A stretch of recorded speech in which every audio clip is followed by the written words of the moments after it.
നമസ്കാരം. അപ്പോൾ കൊടൈക്കനാൽ യാത്രയിലെ അവസാന പാട്ടിലേക്ക് എല്ലാവർക്കും സ്വാഗതം. അപ്പോൾ ഇന്ന് നമ്മൾ ഒബ്സർവേറ്ററിയും കൂടെ കവർ ചെയ്തിട്ട് നമ്മൾ കൊടൈക്കനാൽ ചുരം ഇറങ്ങൂട്ടോ.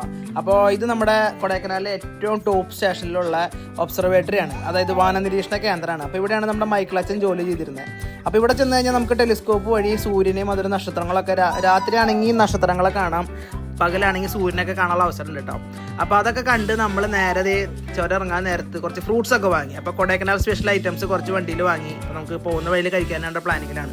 അപ്പോൾ ഇറങ്ങും വഴി നമ്മൾ നല്ല കോട ഇറങ്ങിയിട്ടുണ്ട്. അപ്പോൾ നമുക്ക് തിരിച്ച് ഇങ്ങോട്ട് കയറുമ്പോൾ നമുക്ക് റോഡിലേക്കൊന്നും മഞ്ഞ് കിട്ടിയിട്ടുണ്ടായില്ല.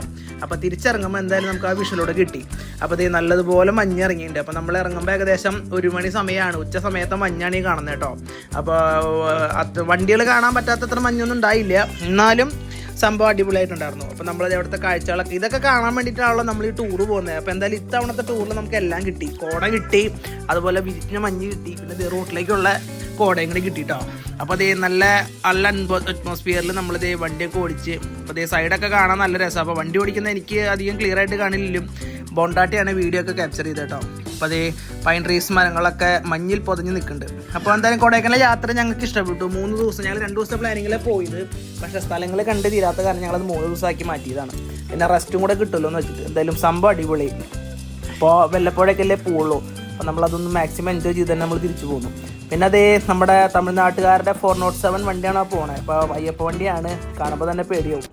പിന്നെ ഈ കാണുന്നത് നമ്മുടെ ഡാമിൻ്റെ വ്യൂ ആണ്. അപ്പോൾ ഏറ്റവും ടോപ്പ് സ്റ്റേഷൻ കണ്ടു കഴിഞ്ഞാൽ നമുക്ക് ഡാമിൻ്റെ വ്യൂ ആണ്. അപ്പോൾ അതെടുത്ത് നേരെ ഞങ്ങൾ ചുരം ഇറങ്ങിയിട്ടുണ്ട്. അപ്പോൾ ഇത് പഴനി എത്താറാകുമ്പോൾ ഒരു റോഡാണ്. അപ്പോൾ കൊടൈക്കനാൽ സ്റ്റാർട്ടിങ്ങിൽ തന്നെ കാണുന്ന പുളിമരമാണ്, നിറച്ച് പുളിയോടുകൂടി മരം നിൽക്കണതാണ് കാണുന്നത്. അപ്പോൾ നല്ലൊരു ഭംഗിയും തോന്നിയപ്പോൾ നമ്മൾ അതും കൊണ്ട് എടുക്കുക.